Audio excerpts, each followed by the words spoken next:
All right, so now you can see we have all of the quote-unquote big flats done. You can also think about this as just the elements on the page.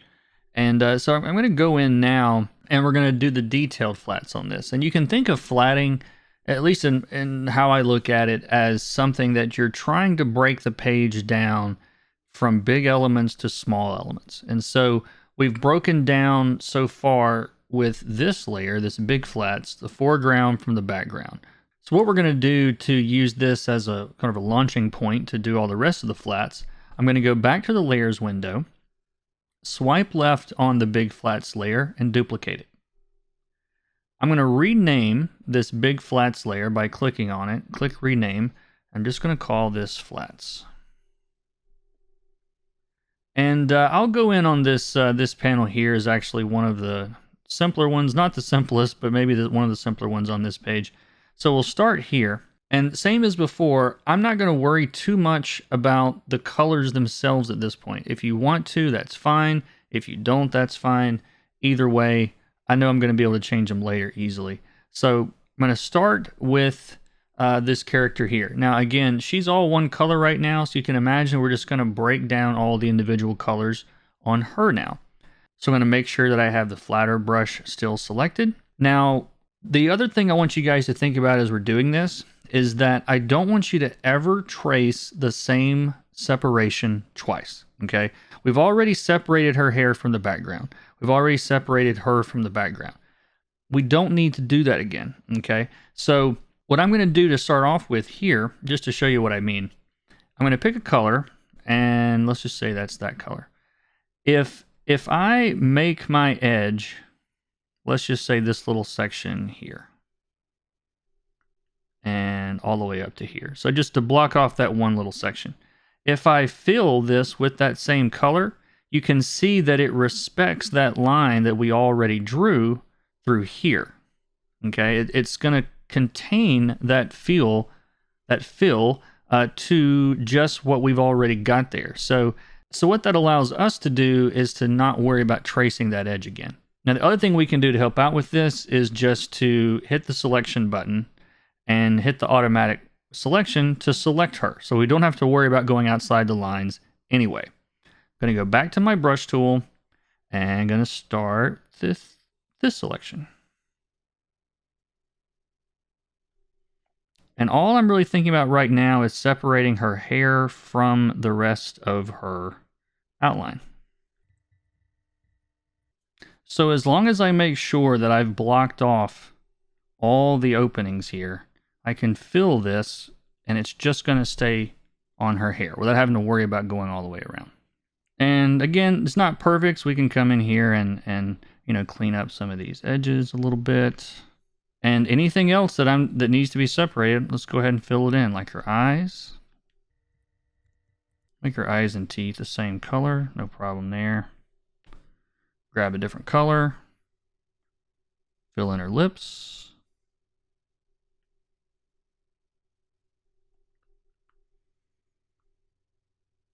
And what else do we have? So we've got her jacket, so let's switch this color up.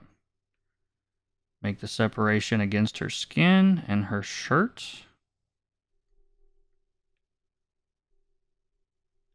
And make the separation where her arm is. I think that's all we need to do there. Yep. Let's just fill in the rest. So again, make the selection across, separating her shirt. And we're going to block her arm off on this end, and we can fill the rest because we've already made that selection once. Change the color again. We'll fill in this part. And fill it. Whoops.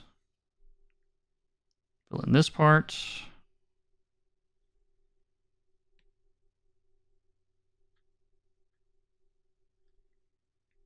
Again, I'm just kind of randomly changing these colors because, again, for me, it doesn't really make that much difference.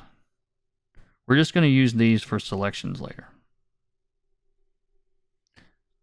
And I know if you're not familiar with the comics process, this might seem counterintuitive, but I promise it'll be worth it. So now we've got all of her separated out, her eyes, skin, hair, all of her clothing. I didn't do her little name tag here. We'll fill that real quick. There we go. So now just the background needs to be flatted on this. And again, there just aren't really any shortcuts for this part of the process. So I'm just going to grab a different color, and I'm going to also make sure that I have selected this area using the automatic selection tool, so I don't have to worry about going outside the lines, making sure that I'm still in my flats layer. I'm still using my flatter brush. So we'll keep on rolling. And again, even these little elements, it's like there's lots of little elements inside. You know, we've got the cup and all that stuff, but we can still start with the big shape and break it down into the simple shapes.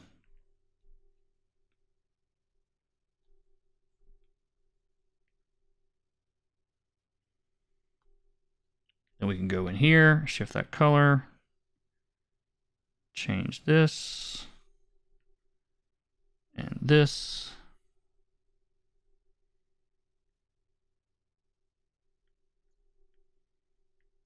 A little bit of cleanup here.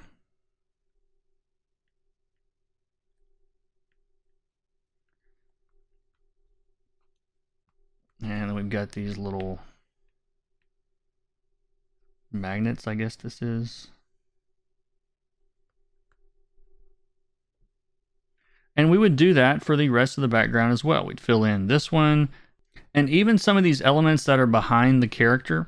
You know, there's a lot of little openings in here and different things that need to be flatted. So all of that stuff would be separated out. What I would do, again, is just select that background, select all the little pieces of it with the automatic selection tool, and then switch over to your brush, change the color to something else, and you can fill this behind, get a different color, fill this behind the character with a different color. And I would do this around all the little parts of that background that I might want to fill later. Now, the line art on this is actually really clean. So another option that you have, and I'll be honest, this rarely works on any other type of line art. It just so happens this line art is incredibly clean and sharp. So the other thing you can do here is to set your inks as a reference layer, and the little color fill will try to respect those edges instead. So what I mean by that, so I go up to my inks layer and click reference. You're going to see a little reference image or a little reference text pop up right below the layer name. So what this is going to do is, instead of filling based on what is on this flats layer, it's going to fill based on what's on the inks layer instead. So what I mean by that is, if I pick a color here, just get a different color, and drag this down, it's going to try to stay within the lines of those ink layers. And this is significantly faster if your ink layers are clean enough. Again, this is very often not the case, okay? So I can go around this, you know, dropping all these colors in. This is actually working, again, pretty well because of how clean these lines are. But like I said, don't fall in love with this process, because you're thinking, well, Kurt, why didn't you teach us this first? This would be so much faster. That's because rarely is the line art actually, I would say, clean enough, feasible enough for this to even be an option. And what I'm doing right now is cleaning up some of these edges where you can see that blue coming through. Because even this, you can see it's not really doing it perfectly. So always something to consider. But it does work really well anytime you have perfectly straight lines like this also. But if I was going to flat this entire page step by step, this is what it would look like. I would then go into all these little elements and fill, let's say, the sidewalks, the trees, the little puddles. There's a lot of stuff on this to flat, so I'm not going to be able to go through all of that in this lesson, but that's how it's done.